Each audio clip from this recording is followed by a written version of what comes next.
Hi guys, this is Madhu Karthik Ganta. I'm here to present a PPT on the alternative methods for the production of ferrous aluminum alloy by the reduction of bauxite ore. Here we go. Coming to the introduction, as all knows, aluminum is the most abundant element on the earth because it's like almost like 8% on the earth, with second most widely used element next to the steel. It's a non-ferrous metal, as everyone know that. And world's 80% of bauxite ores are mainly extracted from the open cut mines with 2 to 3 meters of thickness of like the ore burden on them. And bauxite is the main ore, as I said earlier. What does the bauxite mainly consist of? Bauxite mainly consists of aluminum hydroxide, that is alumina, and iron oxide, with quartz and the titanium oxides and other minor constituents of water in them. The percentages, here you can see the percentages for like 30 to 50% of alumina, 3 to 13% of silica, and 10 to 18% of titanium oxide, and some sort of water in them. So, how does this aluminum is produced from the ores? The production of aluminum majorly involves two electrolytic stage process. It's like a electrochemical cell. The first thing is like primary reduction process, majorly known as Bayer's process, and secondly the secondary reduction process, which is the Hall-Héroult cells process. This is the main process that gives the aluminum as a final product. So, what happens in the Bayer's process? Bayer's process was introduced in the 19th century, and it's an outdated process which is still used in many industries across the world. So, it's like an initial process for the electrolytic reduction, where the bauxite is initially crushed into the fine powder and it is mixed along with the sodium hydroxide. What does the sodium hydroxide do? The sodium hydroxide reduces the bauxite ore, that is resulting into the alumina. Alumina is finally produced as a result of the above reduction process. Here is a systematic diagram for the Bayer's process. Initially, the bauxite ore is taken from the mines and that is subjected to the crushers, where the crushing takes place and gives out the crushed material out, and it is passed into the digester. In the digester, the scrap gets separated out. Scrap in the sense like the impurities which are in the ore get separated. As they got like less density, they float upon the water, and the ores which are with high density moves down to the bottom, and from there the ores are passed next to the filter, and where the filtration process takes place, and next they are subjected to the rotary clean. Rotary clean is the process where the ores are heated to a certain temperature, so that the moisture content in the ores get evaporated, and they are finally passed into the crushers again, and resulting into the fine powder of alumina.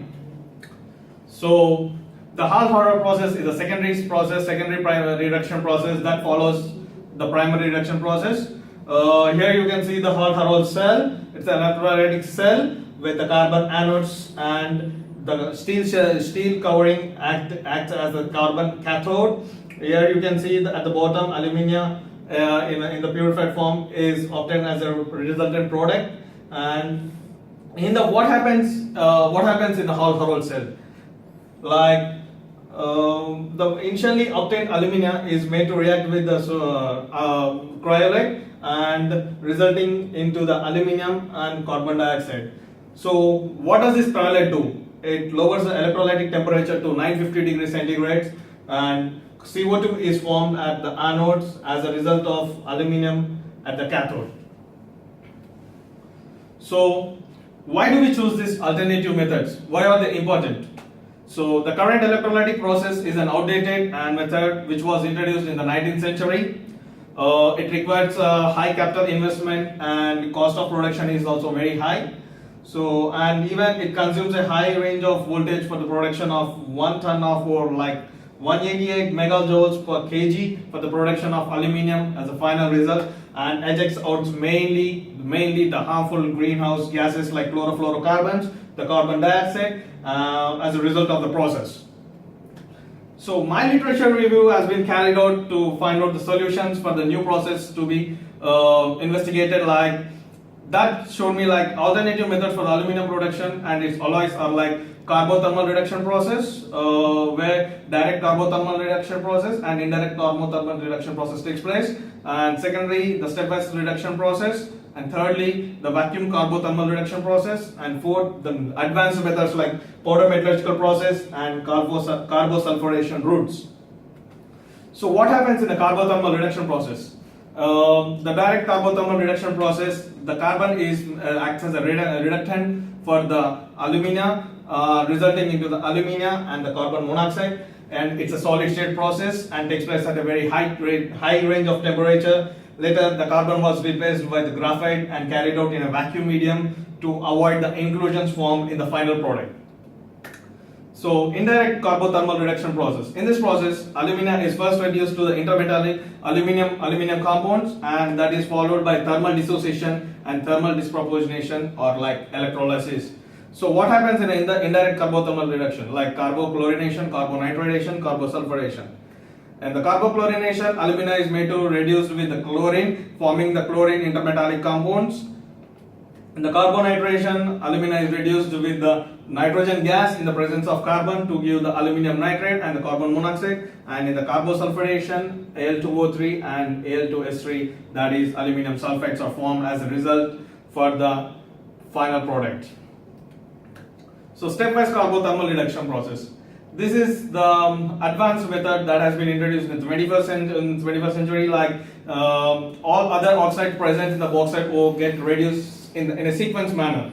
The order of the metal oxides reduction follows like the first iron oxides get reduced, next followed by the silica, next the titanium, and finally the alumina, resulting into the aluminium. So the powder metallurgical techniques. Powder metallurgical process is a new form of process. It's a solid state process. In this solid state process, where reactants are in the solid state, and the process involves like blending, the compaction followed with the sintering process. So here is the systematic diagram for the compaction process. Here's you can see the compaction. These are the dies used, like the top die which punches into the compacted material, giving out the compacted shape finally, and followed by the sintering. Sintering is nothing but heating the compacted and getting out the final product. So where is this aluminum is applied? So we can apply it in the automobiles like containers, and the daily domestic use like containers and packagings, in the construction equipments, as well as in the advanced like in the aerospace, the flights, even they are made up of the aluminium because it's very light and it is resistant to the corrosion as the oxide forms over the aluminum surface. So my research gaps, what I found, like the direct carbothermal reduction could explain about the reduction of bauxite ores with carbon, but could not explain the rate of reaction followed by the determining step during the reduction process. Although the process was carried out in the vacuum medium, there was many intermetallic oxide formation within the phase of final product. So why they were formed was not explained in the conclusions. So in the stepwise carbothermal reduction process, it could explain the formation of intermetallic ferrous aluminum alloy, but could not explain the mechanical properties and percentage of ferrous content in them. And coming to the conclusions, carbothermal reduction process could lower the energy consumption and improve productivity compared to the existing process as we have now. But in this process, it is difficult to obtain the high yield of aluminum in the final stage. This process could reduce the overall energy consumption by 20%. The energy consumption by 21% and the emission by 52%, and increasing the overall energy efficiency by 10%, which is really great and helpful to the current industries. The stepwise reduction process could yield a high purity level of final products among all other processes which have been ever seen. So here I conclude for my presentation. Thank you for giving me this opportunity. Thank you.